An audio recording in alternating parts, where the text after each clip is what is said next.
Hey guys, what's going on? James here. Welcome back to yet another episode of Reel to Reel. Today we are going to be reviewing, not interviewing. In fact, there was a lot of interviews in this movie. It's Late Night with the Devil. I am joined as always by Mr. Evan Wanish. Evan, this was a movie that you recommended to me.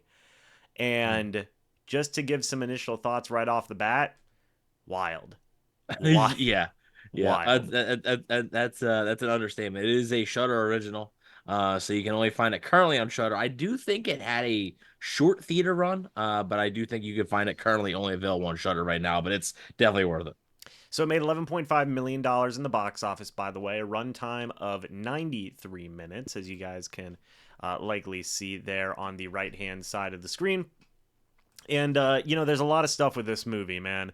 It released in March 10th of 2023 onto South by Southwest. I'm not sure what that is. And then it released in the United States on March 22nd of 2024.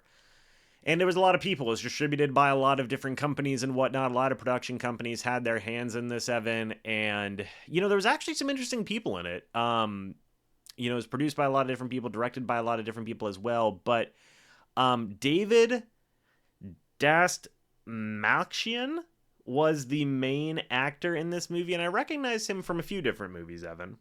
Yes, yes, he's in one of my favorite movies of all time, which is The Dark Knight. If you are a movie buff, he is actually one of the police officers in the police scene where the Joker hijacks that whole thing.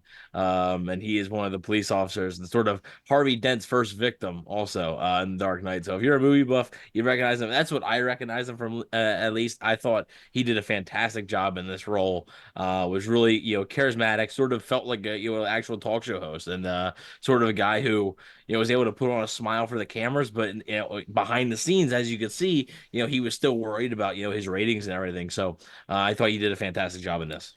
So, real quick, there are going to be a mix of spoilers and non-spoilers in this, just to call it what it is.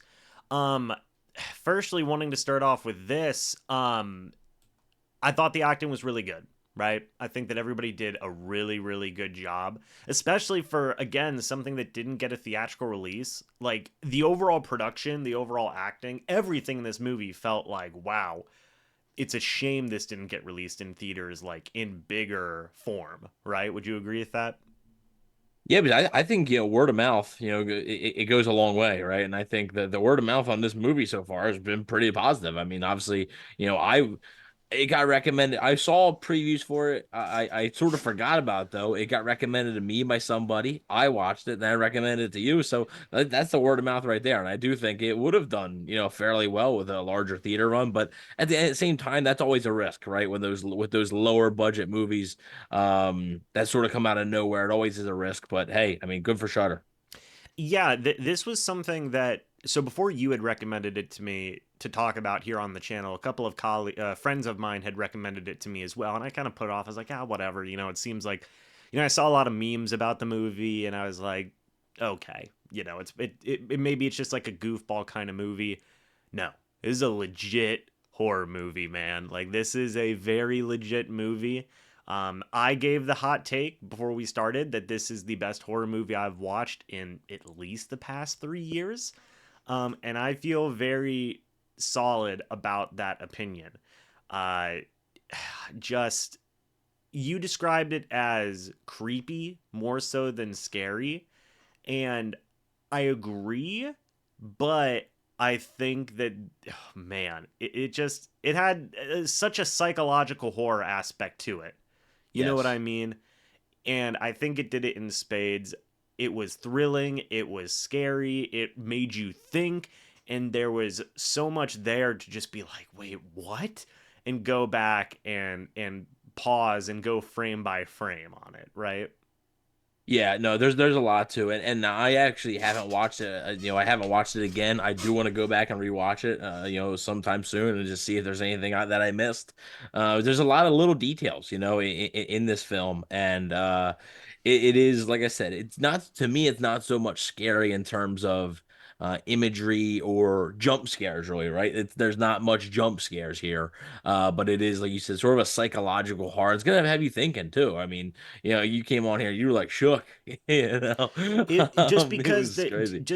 you get so like this is the most invested I've been in a horror movie in a while, right? Because and again, to make a brief summary of the plot without spoiling Yeah. it, late night show host, kind of dipping in ratings, wants to do something for one of his last shows to get some ratings back. He goes the paranormal route, really goes into the paranormal route. He's got a bit of a background in that himself.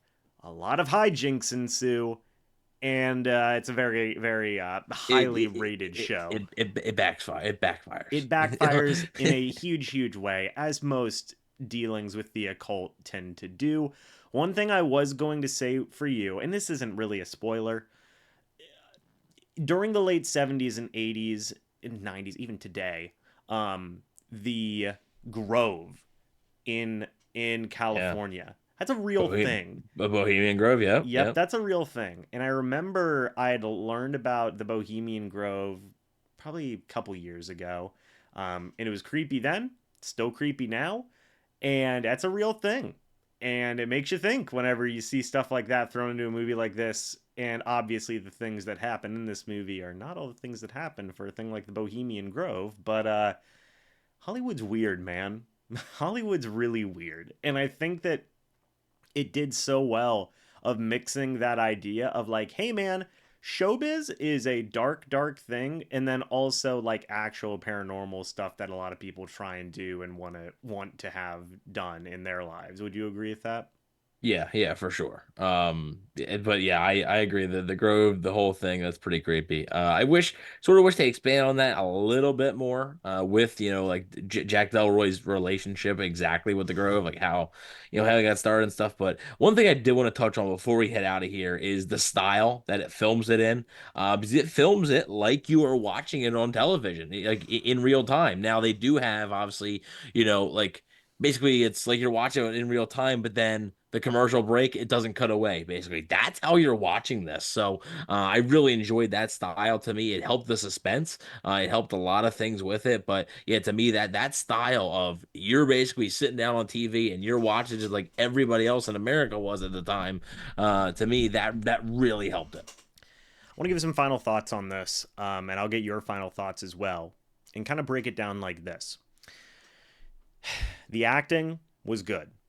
The story was very good. We both agreed on this.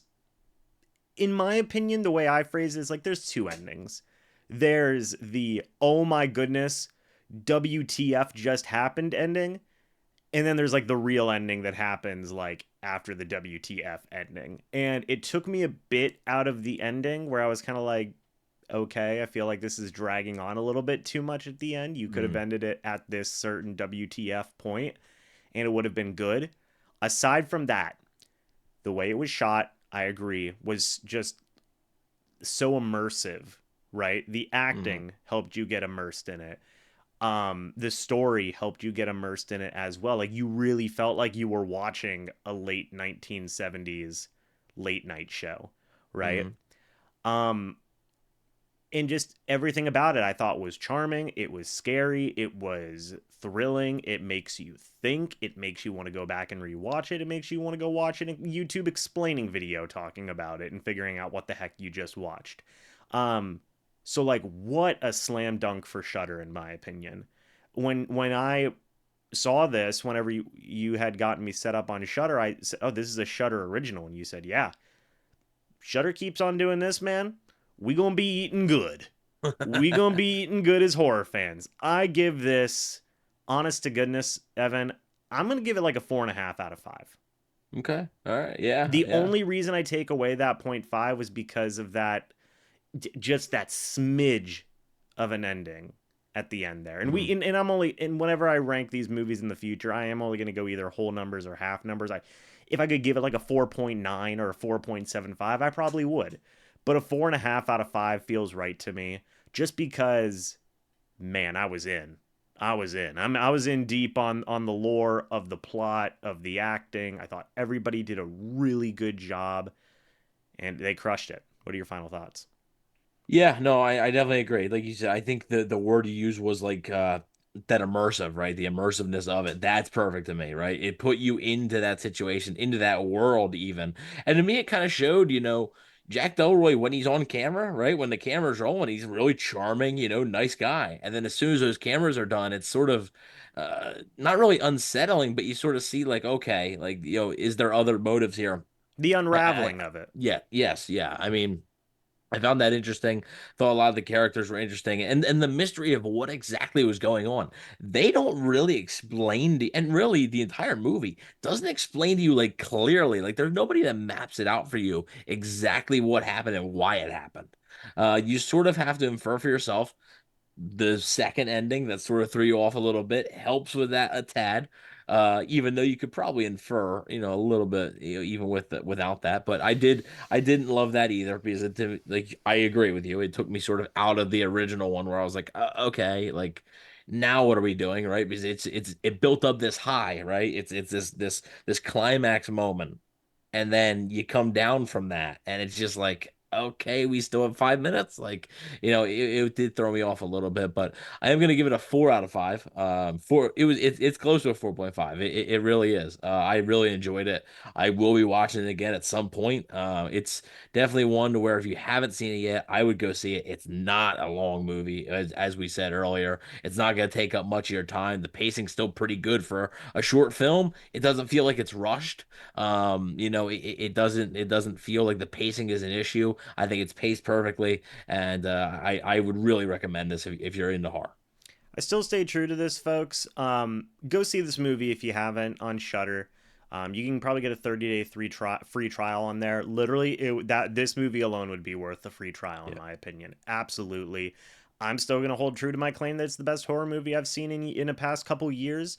And there's a few movies that stack up with that. So it's quite a claim for me, but that's how much I enjoyed this movie. And I think that's how much I think that you guys would enjoy this movie as well. So folks, let us know your thoughts and opinions about this film. If you have seen it, down in the comments section below. If you haven't seen it yet, why don't you come back to this? Let us know your thoughts and opinions after you have seen it. But, folks, thank you. And also, if you have any recommendations, let us know in the comments section as well. We'd appreciate that also.